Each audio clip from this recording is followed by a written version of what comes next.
this groove, feel my own adrenaline. Yeah, I do just what I do, and I hope you let me in, yeah.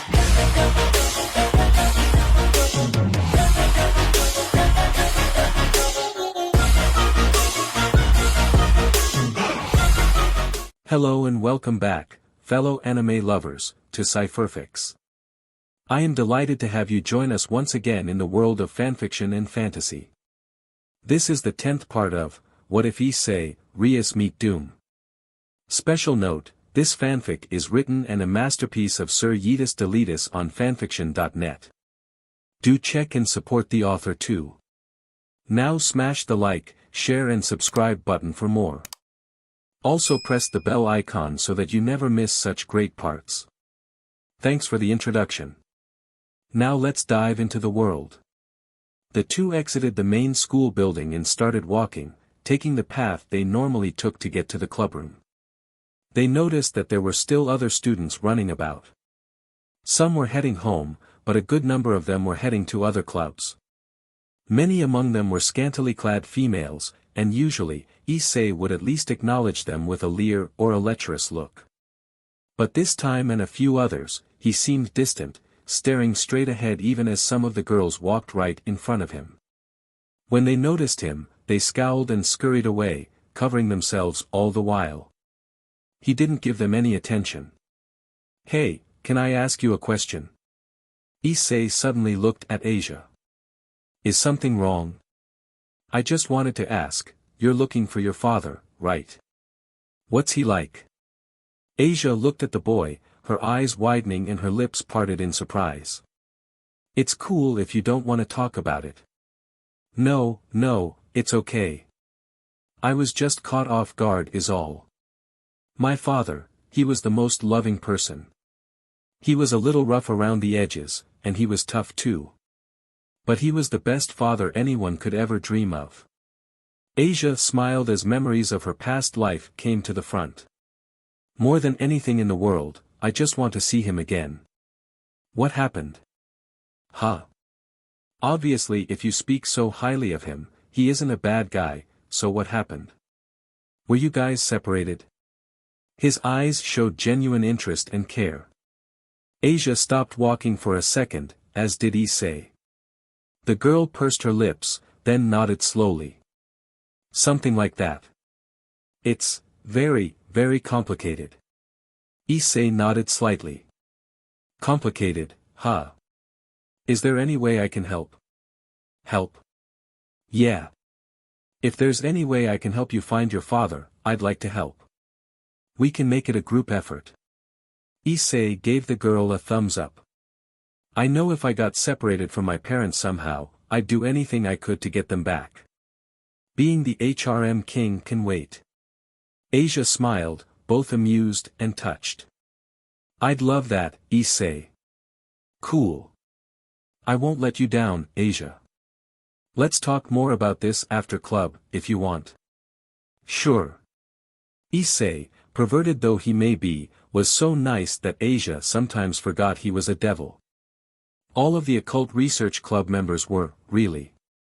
The two crossed the school grounds and went through some trees, eventually coming upon the old school, where the club room was located. They entered and walked down the main hall, and Asia just barely heard the tail end of a conversation. "Can you believe that?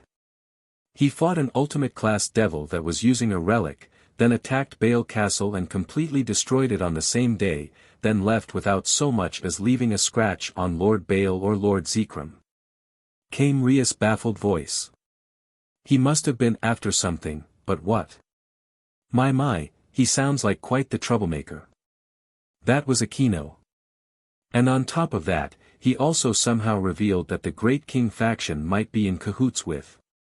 Issei pushed the clubroom door open jubilantly. "We're here." "Bah!" Rias cried, surprise written on her face. Oh, you're back." Rias Gremory. The most pleasant woman Asia had ever met sans Aquino. She was full of compassion, she was optimistic, she was smart, she was strong, she was impossibly gorgeous, and she was, well, rich beyond Asia's comprehension. Asia owed her a lot, she knew. But becoming a devil? Asia had declined no matter how many times Rias offered to turn her. Regardless, she was still thankful for the life that Rias had given her, and accepting a contract with the devil wasn't a problem. Welcome back. Akino smiled. You two seem to be close lately, she teased. Akino Himejima. The other most pleasant woman Asia had ever met. Like Rias, she was impossibly gorgeous, and as voluptuous as could be considered secretary. Their personalities, though, were very different. While Rias was kind and compassionate, Akino was calm and elegant while also somehow being an extreme tease that took every opportunity to use her immense feminine wiles to get a rise out of people, probably for fun. She wasn't bad though, in fact, she was something of a doting Wani-san. Asia immediately recognized her as such. Akino certainly seemed to treat everyone like she was their big sister, anyways. Issei blushed lightly at the implication. WL, we do have the same classes together. Who else am I supposed to talk to aside from the brothers? I guess you make a good point. Akino let out an amused giggle. Alright then. Have a seat and I'll put on some tea if you'd like. Tea made by the Akino Himejima. Who the hell would I be to say no? Akino's amusement grew. Oh my. Are you that desperate? She smiled sultrily when Issei blushed again. I'm just joking, Issei. Relax, you silly boy. Oh okay. Issei approached one of the two couches in the middle of the room where a small, white-haired girl, Kaneko, was sitting, a bowl of sweets before her. She gave Issei one look, then returned to her treats. Other couch, Dingus. Kaneko Tuju. She seemed to have a strong time opening up to new people, and the times where she ever emoted were far and few in between. The girl was also apparently the mascot of the school. Asia didn't really get it, but she wasn't mean at least. Well, as long as you weren't Issei. Right, Issei replied, raising his hands placatingly, a drop of sweat running down the side of his face. He promptly sat down on the couch opposite of Kaneko. Hey guys. How are we doing today? Yuto asked as he approached the couches. Yuto Kiba. The Prince of Ko Academy, the most handsome young man Asia had ever met. The boy was polite, upbeat, and friendly, and he seemed to be defined by chivalry and honor. He was reliable if nothing else. Asia could get along with him. I got my butt beat by the tennis club today, thanks for asking, Issei said sarcastically. So not as bad as usual, Yuto teased. Got it. Oh, shut up, Kiba. You've got 24/7 access to Bube Buffet with the whole female population flocking to you. I, on the other hand, have to take the approach of a freaking bird watcher to see some tips. Yuto tried to hide his incredulousness behind a smile while Kaneko managed a small glare. You're the worst. Akino giggled sultrily.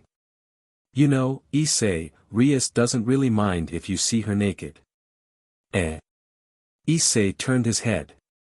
Akino. Rias stood from her desk. What? It's true, Akino retorted playfully. Yes, but it's still my personal information. Wait, you're telling me you wouldn't mind if I saw your bazongas? Issei demanded. Rias looked off to the side, crossing her arms beneath her bust. If I just so happen to be naked in front of a peerage member, then no, I don't mind. Akino's smirk grew. She feigned a whisper to Issei. Hey Issei, just wanted to let you know, Rias always takes a shower after school before the club starts. Issei froze, his eyes wide. Asia, from now on we're coming to the club early. Geez, you're hopeless. Rias rubbed her forehead with a frown as Akino openly laughed. Kaneko glared at Issei. Harder. Idiot. Off to the side, Yuto merely smiled, as did Asia. Is this what other friend groups were like? Silly and fun, filled with harmless jokes and amusing idiocy. If so, she loved it so far. She wondered what her father would think of all this. Alright, everyone, settle down. Rias circumvented her desk. Now that we're all here, it's time to get to work. Issei sighed as Akino sauntered over amusedly. Yudo stood respectfully, his disposition changing from relaxed to focused. Kaneko just continued being Kaneko. Asia, meanwhile, fidgeted, eyeing Rias as she sat down next to Issei. It had been a couple of days since she last asked. Hey, President. She raised her hand as if she were in class. Rias smiled amusedly before pointing at her, playing along. Yes, Ms. Argento. Before we start, have you found out anything about my father? Asia asked hopefully. When Rias's face fell, Asia already knew the answer. Sorry Asia. I haven't stopped looking for clues with what you've given me, but a lot of stuff is happening at the moment. Rias put one hand in the other, closing her eyes. Asia looked down in disappointment. Oh. After Rias had helped her recover, Asia had given the Gremory every detail she possibly could about her father, from him being a Marine, to him being from Texas, but so far, it had amounted to nothing. Issei's brows knit when he saw Asia's despair. He nudged her. Hey, don't be frustrated. I said I'd help you find your father, so don't sweat it. We'll find him, no matter what. Though Issei didn't notice, those around him seemed taken by his resolve. Yudo let out a small hum, but Kaneko only scoffed. Thanks, Issei, Asia mumbled. Rias sighed, shaking her head. The underworld has been going crazy lately ever since this new person of interest appeared. It's all everybody talks about nowadays. Even the clan lords won't shut up about him. Apparently, he's taken the world by storm, and the aristocracy has no idea how to control him, or if they even can control him, she explained matter-of-factly. She looked down worriedly. Even my brother warned me. If I ever cross paths with him, do not provoke him. He worries that if he's not around, I'd be as good as dead. What the hell? Issei frowned. Who is this guy? Sounds like a psycho to me. He's the same guy that caused us all to go into shock a couple weeks ago. Holy CRP, Issei muttered. I remember that. It felt like doom. Kaneko finished. For a moment, everyone seemed downtrodden, save for Asia. Funny you say that, Kaneko, Rias said.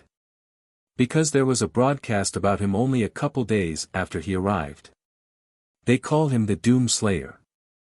That very name made an involuntary chill go down the spines of every devil in the room, Issei's especially. But for Asia, something clicked. Doom, Slayer, she muttered. Where had she heard that word before? Doomguy. Within the confines of her spirit, Asia felt Spearguy stir, but he didn't manifest. He just reacted, like he was familiar with something. Asia didn't know what to make of it. Well, even if he did come after you, he'd have to get through me, first, Issei claimed, arms crossed. Well said, Issei. But you're forgetting us, Yudo added. We will all protect the president with our lives, won't we? He looked around. There was unanimous agreement. Rias shook her head, smiling softly. Stop it, you're making me blush. She clasped her hands together. Now then, enough of that. It's time we get to work. Ah, right. Issei nodded. He leaned back into the couch. So, what's new, Prez? Please tell me I don't have flyer duty today. Rias chuckled. Not today, Issei. You actually have a request this time. Wait, really? Yep. I'll give you the details in just a minute. As for you, Asia, Rias turned, pointing at Asia from just beneath her chst, you're not a member of my peerage, but the contract I made with you allows me to call upon you for assistance in combat and vice versa if needed. So, today, I want to do a test with you and see what the limits of your sacred gears are. Huh. Okay, President. If you say so, Asia replied. That was new, but she supposed there was no issue with it. That's right, Aquino perked up in realization. You have 2 sacred gears, right Asia? I've never even heard of something like that before. You must be really special. Yuto and even Kaneko looked surprised at that. Asia merely blushed at the praise. DMN. You must be awesome, Asia. Issei said. Yep. And both are really powerful, Rias nodded sagely. One is Twilight Healing, but the other I've never seen before. What did you name it again? I didn't name him. He told me to call him Spear Guy, but I like to think of him as more like my big brother. Now that's interesting, Rias mused. Alright. Yuto, can I ask for your assistance today in helping Asia find her limits? Of course, President. I'd be happy to. Yuto gave a small smile. Thank you.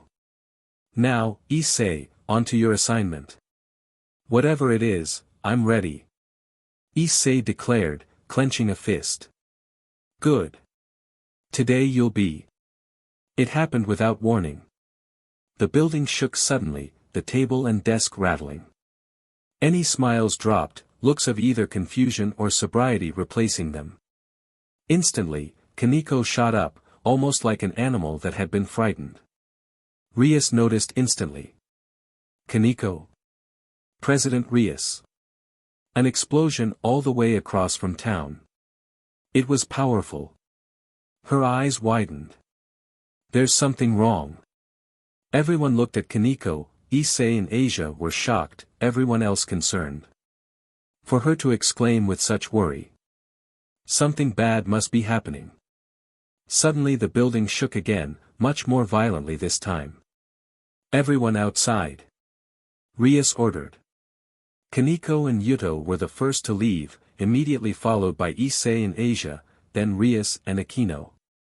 Quickly, they rushed out of the occult research club, then past the tree line, stopping just at the edge of the courtyard of Kuo Academy, where groups of after-school club students were staring with horrified, open-mouthed shock on their faces.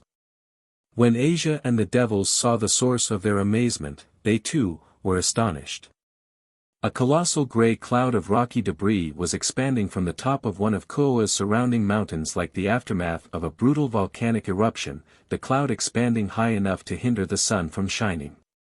A cone of land that encompassed the top of the mountain shifted, then started sliding down in a violent landslide. Students screamed in horror, then cried again when there were numerous flashes of light that dotted a small point in the city, followed by a group of large explosions that tore apart an entire city block in the distance, condensing into one large mushroom cloud that slowly rose over the city. Their booms only reached Kuo Academy after 10 seconds, scaring all of the students once more. What the hell is that? Issei panicked. Oh my god, Asia muttered, her hands flying to her mouth. The devils flinched at that. Sorry. It's fine, Asia, Rias assured her. Her eyebrows set in a frown, her aura shifting as her eyes darkened. But Issei is right. We need to find out what's going on. There are explosions happening everywhere, Yuto noted, his gaze drawn back and forth across the city when more and more explosions began going off in seemingly random parts of the city, though at a much smaller scale than the first. An attack? Most certainly, Yuto, Rias nodded. And it's definitely magical. Looks like someone is causing trouble in my territory. Our territory. Rias turned just in time to see Sona push her glasses up the bridge of her nose, the Citri's peerage at her side. Have you forgotten that I also govern this town, Rias? No, I have not, Rias replied. Despite the situation, a ghost of a smile settled on her lips. Sona turned to stare at the faraway destruction. Then, as Koa's sole authority, it is our job to defend it. Rias nodded in agreement. I would like to see the face of the foolish individuals who think they can get away with this. As would I. The devils watched in amazement as the king's eyes each glowed blue-green and bright pink respectively, a resolute anger settling within each of them. Oh my, it seems the kings have been riled up, Aquino quipped. Shall we split up, then? Rias offered to Sona, crossing her arms beneath her bust. For once, Issei didn't gawk as it bounced without restraint. A sound plan, Sona agreed. It seems the attack is happening throughout the town, so we'll need to look everywhere to find out who's doing this. She adjusted her glasses, then leveled Rias with a serious stare. Whatever is happening, it's big, Rias. I suggest you have your brother on the line, just in case. Don't you have any faith in me, Sona? Rias. If it's that bad, then have your sister on the line as well. Very well. I suggest you have your peerage send out their familiars. I'll take the western side of town. Then I'll take the east. Rias nodded to the student council president. Good luck, Sona. The same goes to you, Rias. It was only then that their friendship born from competitiveness could be seen. They seemed to challenge one another, asking who could get the job done faster. The moment ended as soon as it started when Sona and her peerage disappeared via magic circle. Issei, this may be your first time in actual combat, so stay close, alright? Rias half turned to him. The same goes for you, Asia. I know you've been surviving by yourself for a while, but I still don't have a clear measurement on your ability. Be prepared for anything. Issei saluted as Asia nodded resolutely. Yes ma'am. Rias smiled slightly. That's what I like to hear. Alright, everyone, let's teach these fools not to mess with the Gremory family. Her peerage replied with their respective affirmations, and she smiled kindly at them, seeing the apprehension in the eyes of the new BLD, but also the resolution behind them. She was already feeling proud. It didn't last though. Suddenly, there was another explosion, this one closer than the others. When Issei turned and saw the smoke rising over the town, and the general direction from which it came, his eyes widened. That's near my neighborhood. Oh no! Asia gasped. With their cries, a calm urgency was instilled over the others. If there was one thing any of them held close to their hearts above all else, it was family. They'd all lost entire families at some point. They didn't need Issei to go through that too. Rias's expression hardened. Well, looks like we know where we're going first. There was a shift in her demeanor as her tactical side took over. Everyone, send out your familiars to investigate the east side of town, then we're going to make a jump to Issei's house. Yes, President. The devils complied, sans Issei and Asia, who watched in confusion. Little creatures of various shapes no larger than small animals seemed to appear from small bursts of air before flying off in random directions. As this occurred, Rias shifted her focus to Asia. Asia. Come here. I need to give you the right permissions to jump with us. Asia blinked. Huh. Oh, okay. She stepped over, and Rias put a hand over hers. There was a soft glow for a moment, then nothing. Asia frowned. I don't feel any different. Good, it'd be bad if you did. Rias looked at her peerage one more time. Is everyone ready? She received an array of nods in response. She nodded back. All right. Let's go, then. A magic circle appeared beneath all of their feet, spawning unseen winds that tossed hair around and flipped up the girls' skirts, not that anyone cared at the moment. Then, a moment passed, and nothing happened. What happened? Issei looked around at the school. Weren't we supposed to teleport or something? Oh no. Issei. Rias had a dreadful look on her face that the boy didn't like. You don't have enough energy to do a jump. What? The realization was slow and painful. You mean, because I'm so weak, we can't save my pea. Rias grabbed the boy's shoulders and shook him as the others watched in both sympathy and some frustration. Listen, Issei. Your parents are going to be fine, I promise you that. Just calm down, can you do that for me? Issei's eyes lost focus for a second. But Issei. I need you here with me, understand? Rias stared into the boy's eyes with an authoritative look. Yes, President. Good. Rias immediately turned to the others. Akino, Kaneko, I need you two to fly to Issei's house. You can't teleport there since you've never been there, but you have the address, right? Yes, President, Akino nodded. Then go. Make sure not a scratch comes onto anybody in that house, understand? Of course, Akino smiled. She let out a small laugh as her wings spread from her back. Shall we punish the instigators together, Kaneko? She splayed her fingers, cupping her own cheek, offering her other hand to the small girl.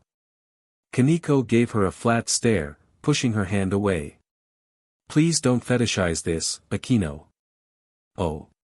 Whatever do you mean? Kaneko grumbled as her own wings spread out, then the two took to the skies, flying into the distance towards Issei's neighborhood, in plain view of many students, some of whom had been taking videos of the situation and happened to catch the event on camera. Such media would have an impact in the future. Issei watched Akino and Kaneko leave worriedly, barely managing to keep the rising adrenaline down. After a second, he looked down. I'm sorry, President. He sighed. Thanks for looking after me. Rias looked at him. The only reason she'd sent Akino and Kaneko separately was because, as they just learned, Issei didn't have the proper magic for teleportation, and neither he nor Asia could fly, and while Kiba was strong, Kaneko was a defensive powerhouse that could effectively hold a position on her own. Aided by Akino's lightning magic, there was little aside from overwhelming raw power that could stop the two as a team. Perhaps it would have been better to send Kiba. Maybe she should have taken the risk and brought Issei and Asia into the skies. But those were just the thoughts she'd have to deal with as a leader. We're not leaving them alone. Let's go. Issei nodded. Right. After we deal with this, we really need to do something about your demonic energy, Issei. Or at least, get you to learn how to fly. Alright. Sorry. Let's cut through the edge of the business district. The roads are mostly straight there, Yuto offered. Rias nodded. Lead the way then, Yuto. Yuto complied and took point, keeping a vigilant eye on the group's surroundings as they sped through the streets, past many human civilians that were watching the slowly reddening sky and the rising snail-pace smokestacks with open-mouthed horror. Soon, the devils could hear the chaos drawing nearer. Terrified screams of throat-ripping agony that shrieked with seemingly no end. Rias and Yuto were acclimated to violence, but even they couldn't help but be apprehensive of what they were going to see after hearing the ungodly shrieks, and in Rias's case, she couldn't help the well-hidden rage that brewed within her. Who was the enemy? Why were they killing random civilians? Why was Kuo under attack? It couldn't be the angels, nor the fallen, neither had the ball as far as she knew. She hoped to Lucifer that she wouldn't have to call in support from her brother, but if it really came down to it, she would. Unbeknownst to Rias, Issei's world seemed to fall away as his focus narrowed onto his loved ones. He inwardly pleaded for them to be okay as he cursed himself for his apparent weakness. He tried not to voice the storm of panic within him, but it was difficult. Damn it. Damn it. God damn it, he flinched. I'm sorry. I'm sorry. Please be okay. Then he heard it. A low guttural chittering, a gurgle in the throat of something. The sound was so foreign, so wrong to his ears, that it made him falter. He looked to his left, and his eyes widened when he saw the monster. Asia saw it too, and when she did, she stopped dead in her tracks, her breath caught in her throat. The world seemed to move in slow motion as both Rias and Yuto also ground to a halt. Standing in a low crouch, perched atop a small brick building was a large but impish creature. Its skin, if it could even be called skin, was a yellowish brown that faded into deep purples lower down its body. Its hands and feet were armed with nasty claws, and out of its back protruded a dozen bone-like spikes. Its eyes glowed a menacing red, and its teeth were set in an evil grin. But it wasn't the physical features that shook Issei. It was the feeling, the spiritual, the aura, the suffocating corruption, the biting malice, because from the creature's flesh exuded a veil of rage, of torment and chaos, the physical manifestation of agony itself. It was the most horrific thing he had ever seen, and the fear he felt just from the energy it exuded alone was a primal terror. Stunned, Issei could only choke. The creature reveled in his fear, but alas, its focus wasn't even on him. There was a sudden, loud cracking that made Issei flinch, and he turned his head to see a human police officer firing a standard new Nambu M60 at the creature. The creature barely flinched, each bullet barely scuffing its skin. Instead of showing pain, it showed annoyance, then anger. It chittered, then shrieked, then without warning, it jumped from the wall with immense speed. The police officer only had enough time to raise an arm in horror before the monster's claws came down upon him. Issei froze completely when the officer's body became a cloud of red mist, sliced by its claws into 5 mangled fillets of flesh that slowly collapsed in a heap of blood. Issei felt a queasiness rising within him as Asia brought her hands to her lips in horror. The monster chittered in victory, then it set its gaze on him. Issei felt sick. He couldn't react when the creature rushed him. It threw its claws at him. Suddenly, a blur appeared before Issei. Wah! A sword in his hand, Yeetus stood before Issei in an instant, intercepting the blow. When the creature's claws hit the sword though, the blade shattered. Yeetus' eyes widened slightly, but he didn't falter. The creature slashed again, and Yeetus conjured another, tougher sword to block, one for the express purpose of blocking. When the claw met the blade, they clashed, sending sparks flying everywhere, and Yeetus was pushed back. Issei! Are you okay? Yeetus heard Asia cry. Why yeah, good, came Issei's reply. Yeetus quickly steadied himself, and in a fraction of a second he studied the creature up close. Though in a crouch, it stood upwards of 7 feet tall, and it was full of muscle and an abundance of bone. It was tough, and immensely strong. What made it most imposing though was this creature's energy. It was a miasma of negativity, an aura of all things bad that seeped into Yeetus' own, trying to attack him on a mental, spiritual, and quantum level. And for just a moment, its power worked. Some terrible primal fear from the depths of the soul came over the night, but Yeetus squashed it down in a millisecond, his eyes narrowing and his teeth gritting behind his closed lips.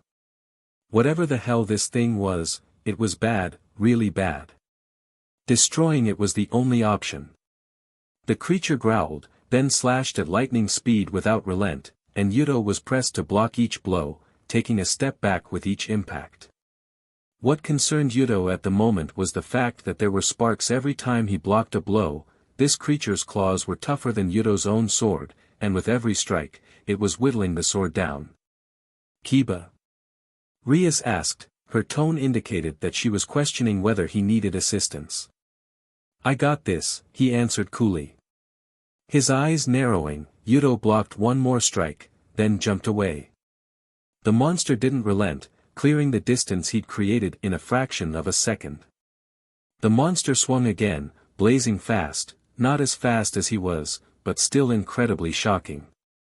But this time Yeetus was prepared. With a proper amount of strength, he parried the claws, opening the monster's guard. Perfect. Given the right conditions, Yeetus could slash his blade several dozen times in only a second.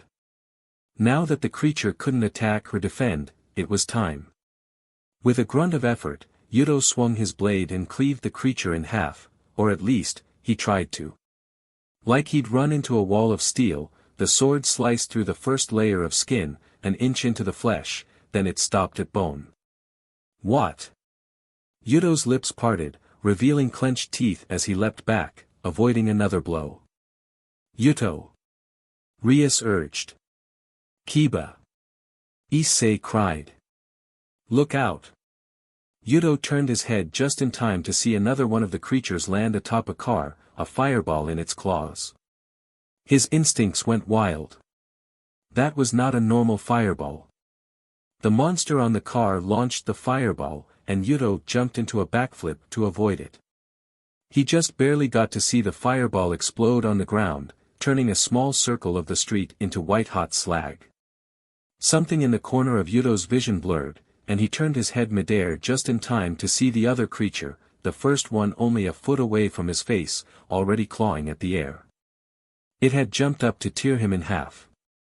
Surprised, Yuto had only enough time to bring up his sword.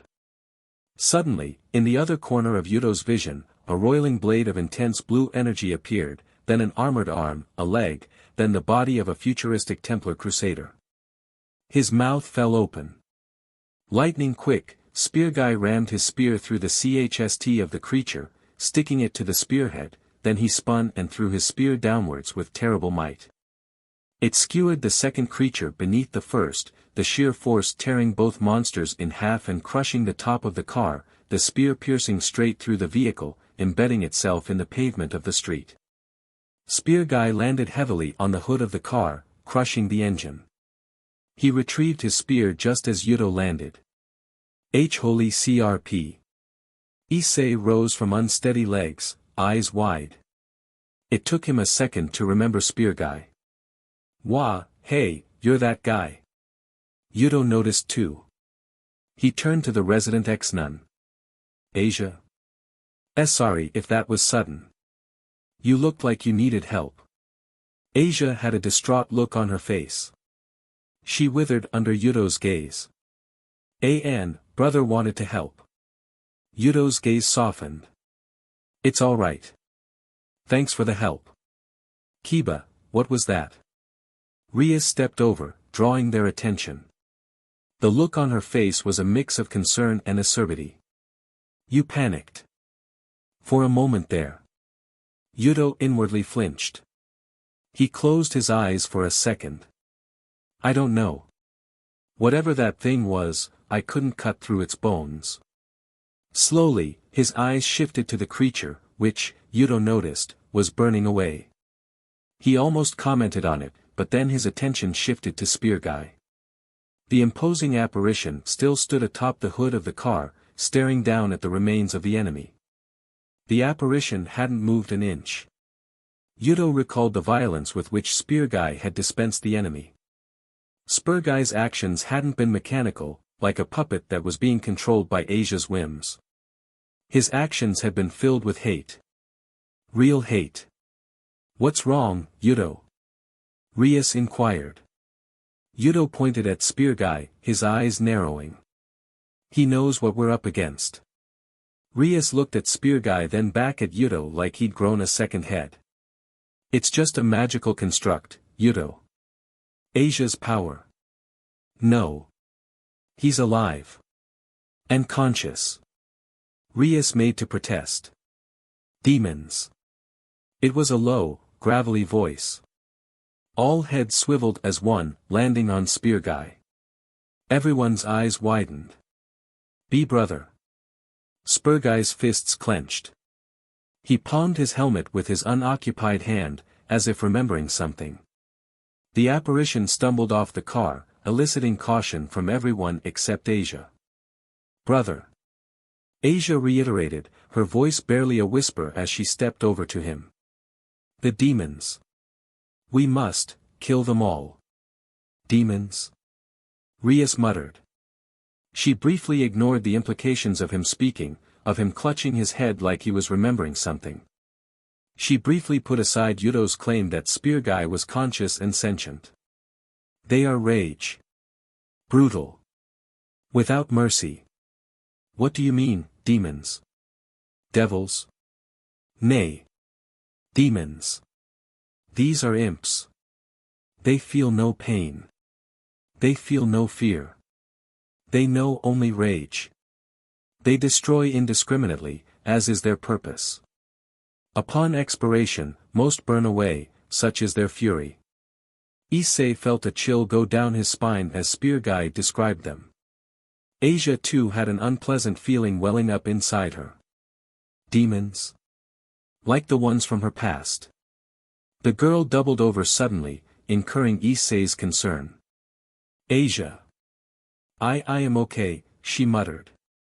Her eyes clenched shut, and she could barely feel the prick of wetness at the corner of her eyes. I've never seen these demons before, Yuto grimaced. But they're dangerous. Just being near them, it felt like they were attacking my soul. He turned to Rias. President, we need to regroup with Kaneko and Akino. Sending them alone might have been a mistake. I don't think these demons are your everyday enemy. They are not. An explosion rocked the earth, making the devils stumble, and the growling of several more imps could be heard. Spear Guy didn't falter. Instead, he put away his spear, scooped Asia up, who squeaked in his arms, then he uttered 2 words.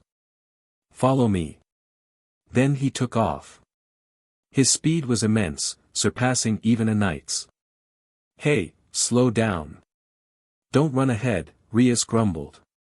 She preferred that nobody run off without her saying so, but Spear Guy seemed to be heading in the direction of Issei's neighborhood. To Spear Guy's credit, he slowed down, just enough for the devils to catch up. Rias turned her head as she followed, pushing down her exasperation. So, you seem to know a lot about these demons. I won't ask why or how for now, but do you know anything about them? Their weaknesses and whatnot? Yeah, I'd like to know that too. Yuto ran up to Spear Guy's opposite side. Why can't my swords cut through them? The flesh of a demon is tough beyond measure, and the bones are nigh indestructible. They are enhanced by the essence, their lifeblood, argent energy, the BLD of the primevals themselves. Without the essence, or the proper weaponry, you will not be able to cut through them easily. No normal blade can cut demon, as you wield weapons that can pierce their flesh. If you longing to aid in combat, aim for their ligaments and tendons to sever their limbs. Yuto was surprised by the influx of information. Nevertheless, he nodded. He took an anatomy class a year ago, and although these demons weren't human, he figured he could find the tissue at their joints. Thanks. And what are these weapons you speak of? I'm assuming you wield one. Yes. If you longing a suitable weapon, you may not find an argent energy weapon, but there are others that will work, less effective though they are. High-frequency weapons, or quake weapons. Any blade that can vibrate at high enough speeds will be able to cut through their bones. High-frequency blades? Yuto asked. Yes. Brother, how do you know all this? Asia asked hesitantly. I'd like to know that as well, Rias said. Demon slaying is my purpose. Spear Guy paused. Whatever happens, do not get hit. A single blow from a demon is devastating, no matter how powerful you are. They attack the soul itself, and the essence allows them to damage anything, from the strongest shield to the hide of an ancestral. Nothing is impervious to their terrible magic. The devils listened intently. It dawned on them just how dangerous this threat would be. Rias inwardly scowled. Strong or not, I will not allow anyone to trample on my territory, nor slaughter the people I swore to protect as governor of Kuo. We must drive them back and make them pay for what they've done. Spear Guy looked at her. Aye. But we must fight as one. There is no victory against the demons alone. Only one man is capable of such a feat. His words hung in the air for a moment, leaving the others to ponder. Let us regroup with the small feline warrior, and the sadistic tea-maker. I'm sorry, the what? There. When the devils turned a corner, Issei's eyes quickly zeroed in on his house halfway down the street, where 2 figures fought. It was Kaneko and Akino. And they were fighting with demons. Sister Asia. May I rush ahead to assist them? Asia looked astonished for a moment. Then she nodded quickly. Help them. But please, stay safe. As you command. Spear Guy placed Asia down, then equipped his spear. Let no harm come unto her. If you are in danger, I will be there. In a flash of speed, Spear Guy exploded forward, Asia watching in awe and hope. Yudo followed him, feeling a strange sense of camaraderie in the apparition. The two approached Issei's house, and from a distance they could see Kaneko slam her elbow into the sternum of an imp. The demon didn't even flinch.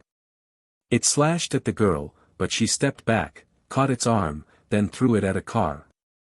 The force was enough to shatter all of the vehicle's windows and embed the demon in the side, but the imp merely clawed its way out, sustaining no injuries, two more imps landing on the car itself. Kaneko, on the other hand, kneeled, one fist supporting her on the ground, the other resting on her knee as she glared, scowling with visible teeth as she heaved lightly. What was happening to her? These things were messing with her mind, prodding at the hidden Nekasho side of her being, and their life energy was chaotic. She already hated them and feared them at the same time, but she had to fight them. The imps screeched, but before they could leap forward, a large bolt of lightning exploded atop them, bathing them in smoke. Akino stood behind Kaneko, one hand extended, her palm out. There was no smile on her face, no expression of her usual SDSM, and the lightning she'd casted had been for the purpose of killing and not for torture, not to draw out pain. It spoke volumes of the situation. When the smoke cleared, the imps were on the ground. All three writhed and clawed their way to a crouch, horribly disfigured beyond repair. Lengths and chunks of flesh had been torn and blown away, completely exposing their ribs, humeri, portions of the skull, their ulnas and radii, and even their femurs and pelvic bones, each area bleeding profusely, but the imps didn't appear to be bothered at all. In fact, they didn't even encumbered at all, just enraged. Akino didn't let them move from the spot, striking them thrice more before they each fell apart at the seams. Despite the power of Akino's lightning, their bones remained entirely intact, but now with the flesh and the cartilage blown off, leaving them demonic husks. What does it take to kill these things? Kaneko growled. Her emotions were rising, fear, rage, and frustration getting the better of her. She needed to rein them in before anything happened. She wouldn't turn. She would not become what her sister did. Her senses sharpened, and she heard more screeches. She looked up to see two more imps falling onto her. She raised her fists, ready to defend herself, but a blur intercepted them. In a flash, Spear Guy rammed his spear through the imps, skewering them on his weapon nearly halfway down the pole. They screeched not in pain, but rage, trying to swipe at him, but as he landed, stabbing his spear into the ground, he pinned them to the ground with a boot, then ripped his spear upwards in an arc, cleaving them nearly in half, from their bowels to their heads. Kaneko was stunned for a moment, then she decided that being surprised wasn't worth her energy, especially since two more imps landed a short distance away from her, one having swung from a tree branch, the other having clawed through the roof of a nearby house. The first jumped at her, but she dashed at it and slid between its legs, then launched it into the air with a kick to its pelvis. It screeched in rage, but before it could fall back down, Yudo appeared behind it, and in a fraction of a second and flash of light, the demon was sliced a dozen times in 3 different places. The imp began falling back to the ground in 3 different cuts separated at the ligaments, the angry glow in its eyes dimming upon its death. Kaneko's eyebrows rose in the slightest surprise, but she didn't let her focus waver. As she finished her slide, the remaining imp swiped at her. She deftly stepped under the blow and used its momentum against it, throwing the imp by its arm into the strong ground. It bounced once, cracking the pavement, then a spearhead erupted from its chst. With a strong swing, Spear Guy launched the imp into the air from the tip of his spear. It was struck by 3 bolts of lightning from 3 different angles at the same time, creating a triad of lightning, and when the imp came back down, there were only bones left. Kaneko let out a breath as Akino stood at her side. The two looked at one another, then at Yudo, then at Spear Guy. Kaneko's face threw multiple different expressions, the most any of the devils had ever seen at one time, then it settled on her usual blank visage. "Thank you." She nodded. Her voice was back to its usual monotone. "My, that was quite an entrance," Akino commented. She employed a small smile, eyeing the demonic body parts strewn about as they began to disintegrate. "A bit brutal for you, Yuto. What have they done to tick you off so?" Yuto shook his head as his blade disappeared. "Asia's brother taught me. It's the only way I can cut them. But even their ligaments and tendons are tough. It took me 4 slashes to get through just one. Thank Lucifer I took anatomy, even if I had to make a guess." He didn't notice earlier, but there was a horrific amount of blood splattered across the streets, so much that it was actually running across the ground like a small stream of red. Some of the trees had their leaves speckled with blood, some of which dripped down like red raindrops. Stray body parts and entrails were strung up on roofs and power lines, or stuck on the sides of buildings, most of which had holes and claw marks that raked through the walls and roofs. It was enough for even him to be sick. He'd sliced enemies to pieces before, but this? This was something else. He could see the looks in Akino and Kaniko's eyes, the way they subtly shifted in ways that conveyed both horror and disgust at their environment. They tried their best to ignore it and stay calm, but it was clear, no matter how acclimated they were to violence, this was too much. Akino hummed as her eyes shifted to Spear Guy. "I don't believe we've formally introduced ourselves. I see you're quite the fighter. I like that. Thank you for taking care of Yuto here." Spear Guy merely nodded. He looked at Kaniko, who stared back almost nervously for a moment, then he averted his gaze in another direction, Asia's. Of course, Asia's approach also meant Rias and Issei. "Akino, Kaniko." Rias called. "Right over here, Rias." Akino urged. The redhead came quickly, but when Asia and Issei saw the state of the neighborhood, they slowed down. They saw the river of red, the decorations of death, they heard the growls and screeches and screams from afar. They felt the auras of chaos falling over them, seeping into their souls. Combined, it was all too much. They only got a couple of houses away, then Asia's knees buckled.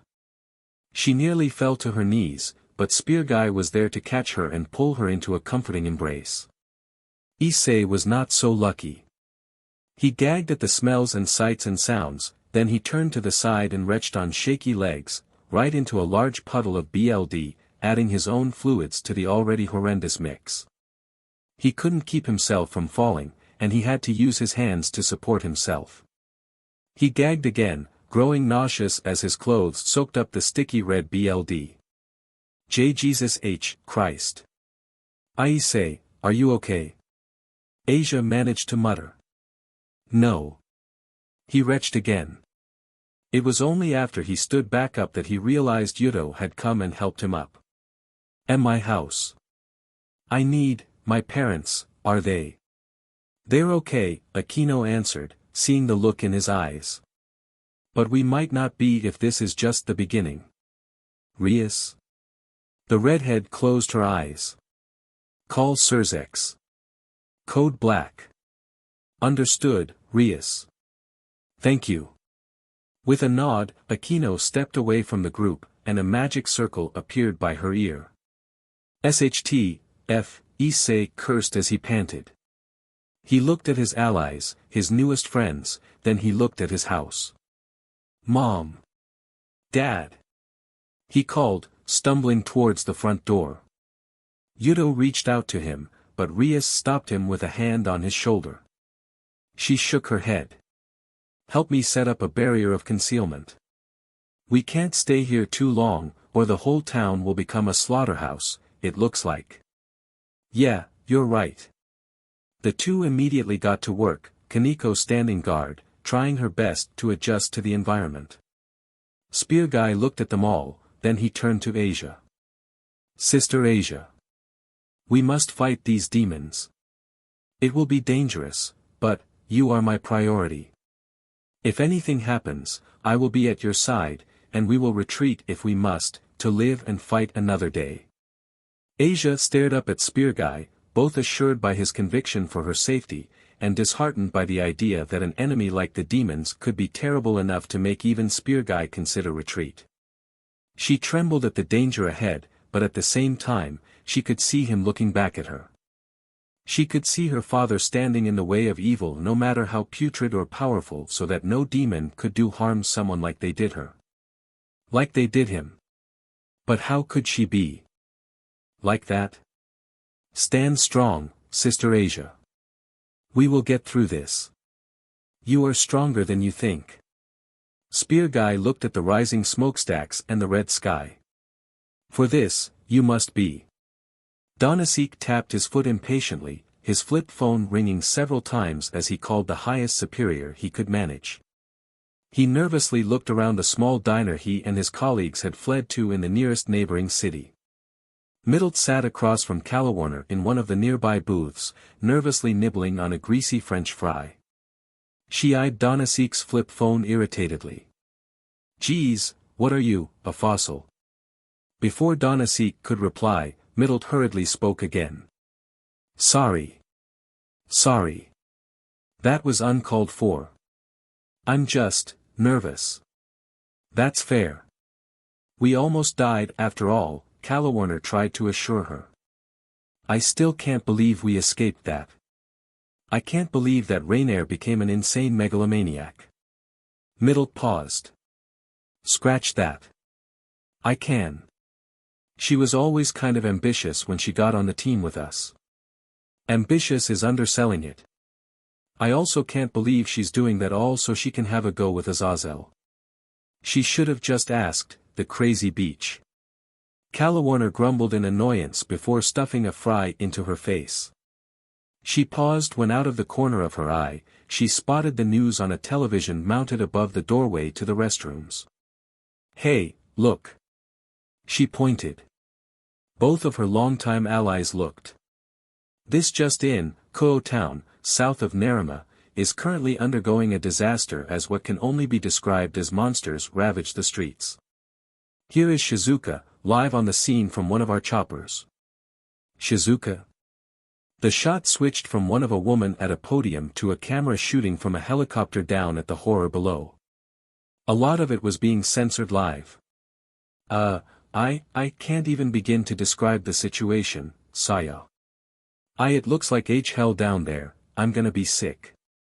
Slowly, everyone in the diner began to take notice, stopping whatever they were doing to stare at the spectacle. People began murmuring to one another. Saya, are you getting this? It's literally, OSHT. Hirano, get back. The camera suddenly jerked back, and there was a loud clattering.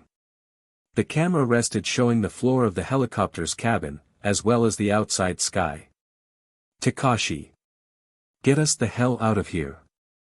There was a streak of red, then a crash and a boom, and the helicopter began spinning. There was yell, and a large man in a hoodie went flying out the cabin's open door.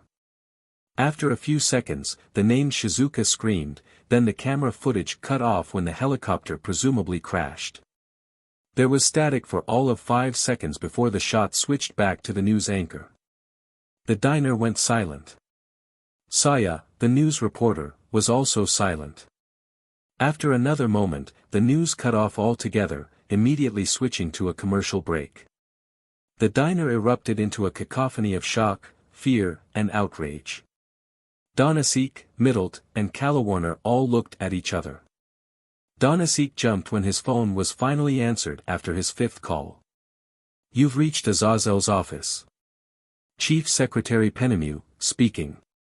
Ma'am, it's Donasek. Donasek. Are you calling to make a report? Ma'am, please get Azazel on the line, it's urgent. I'll be the judge of that. Azazel is a busy man. What do you need? It's Rainier. She's gone rogue and is using our relics to take over Kuo, the Gremor's Japanese territory as we speak. What? It's on the DMN news. Check the Japanese networks, it's all over the place. There was silence for a moment. I'll put Azazel on the line. So alright folks, that's all for today.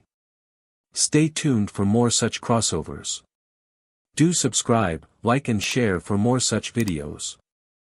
Also check out the story and author Sir Yeetus Deletus on FANFICTIONnet. Press the bell icon to be notified first on release. See you in the next video. Till then, goodbye.